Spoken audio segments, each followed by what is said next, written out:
Ate Ros, question sa'yo. Paano mo hinahandle ang mga basher mo? Ikaw ba hindi may nagbabash din sa'yo? Ate Ros, pwede mo ako ng hot water kasi yung ano ko guys, namamagana siya kasi bumababa na yung paga. Nararamdaman ko tumitibok yung noo ko. Tapos yun namamaga dito, di ba Lindy? Opo. Hot water lang. Tapos nagpakulo na si Lindy. Lagyan mo lang dun sa, kuha ka lang dito sa yung parang Yung lagayan ng water. Pero lagyan mo ng cold water. Sa kanjan water natin, piliin mo yung beauty. Beauty para pampaganda. Char. Kulang po dito, sir? Kulang daw kasi ako sa ganda. Kaya? Yan, dali na dyan. Lagyan mo ng beauty yung piliin mo para maganda yung pH level ng water. Di ba man? Yung pH level ng water. Tapos yun ang gagamitin ko pang warm compress. Kasi tumitibok siya. Nararamdaman ko. And ganoon talaga. This ganda moment. Beauty na po siya, sir. Beauty? Opo. Yan. Yan ang gagamitin natin pang hilamos. Pag kulang ka sa ganda, yan ang gagamitin. So kulang tayo sa ganda. Sabi ko, masakit ang loob ko pag tumatawa ako, grabe. Namamaga kasi tumitibog, grabe. Kaya sige mo muna dito. Ako magtitimpla. Sasabihin ko sa'yo kapag, ay, parang konti na. Sige. Lagyan mo ng hot water. Buksan mo ito kasi umaagos siya. Yan. Sige na. Konti na po. Sige, lagyan mo muna. Okay, wait lang. Hindi mo baka konti na lang. Okay na yan. So, pumunta yung ating towel. Warm compress tayo. Namamaga po, sir. Namamaga ba? Kita nyo? Opo. Namamaga po. Namamaga ano? Ramdam ko kasi tumitibok eh. Tumitibok yung ano ko. Noong. Yan. Pagkatapos. Huwag na tayo magluto. Kasi madami tayong tirang ulam. Hindi naman kami masalan sa ulam guys. Kung anong nasa rep, marami pang pagkain at ulam, inuubos muna namin bago magluto. Ano mga nasa rep natin? Sige nga, isa-isayin mo sa akin. Ang dami po, sir. Tumitibok talaga yung akin. Meron po tayong tahong. Tahong? Meron pa? Adobong pusit, tsaka adobong manok sa suka. Ano? Tsaka ito po yung ginawa niyo, sir. Hindi ako gumawa niya, ikaw gumawa niya. Ginawa ko po. Tinuro niyo po. Yan, na-instruct ko. Yan, ito. Yan, dami pa, hindi pa natin mauubos lahat yan. Sobrang sarap po nito. So, ang gusto kong kainin ngayong gabi na pangat ay ang pangatlong init, charot. Ano lang ate ako, kasi tiniktim ko na kanina yan eh. Ano ako, yung pusit daw gusto ni David. So, iwanan mo siya ha. Sa akin yung yung chicken adobo. Yung adobong suka.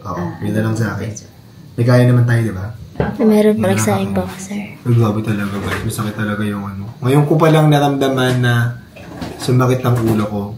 Ngayong 4th day. Kasi kanina okay pa ako eh. Pero nung bumababa na yung paga, tapos kanina na ako parang tumibok yung noo ko. Ayun. Lindy, ba kayo tumatawa dyan? Tumalon po yung manok, sir. Buhay pa pala yung manok. Akala ko luto na yung manok na niluto ni Ate Rose. Buhay pa pala yung manok. Buhay pa pala. Tumatalon yung manok. Yung Ate Rose. Anong kakainin niyo, Ate Rose? Yung soy chicken, ginger garlic. May ulam na siya. Masarap yan. Ang akin ito guys, iba yung ulam ko. Ang ulam ko ay itong adobong puti. Paborito ko yan. Masarap. Kakain na kami ng maaga. Anong oras natin? 6:30 ng gabi. Para makapagpahinga na tayo ng maayos, maaga. Si Abby David nasa rehearsal, so tayo-tayo lang. Si Raynon, bahala na siya sa buhay niya. Char! Hindi, marami namang ulam dyan. Mag-init na lang din siya. At Ate Rose, syempre para masarap ang kain natin. Anong kailangan timplahin? Habibi. Habibi, yan. Ano yung gusto niyo pong flavor, sir? Ano naman ako? Nagsawa na ako sa kalamansi. Ano naman ako? Mango naman, Ate Rose. Ito pa. Yes. At ito na ang tinimpla ni Ate Rose na Habibi Mango. At ako nagkakamay ako. Kumakain ako ng adobo sa suka. Ate Rose, question sa'yo. Paano mo hinahandle ang mga basher mo? Pinapabayaan ko lang po sila. Ay, marami ka bang basher? Konti lang. Konti lang naman sila, di ba? Opo, konti lang naman po, sir. hindi naman po maiwasan sa atin, sir. Correct. Ganyan po talaga. Ano siya nasabi sa'yo? Sa akin, ba't daw ang itim ng labi ko? Hala! Kailangan ko daw po mag-lipstick.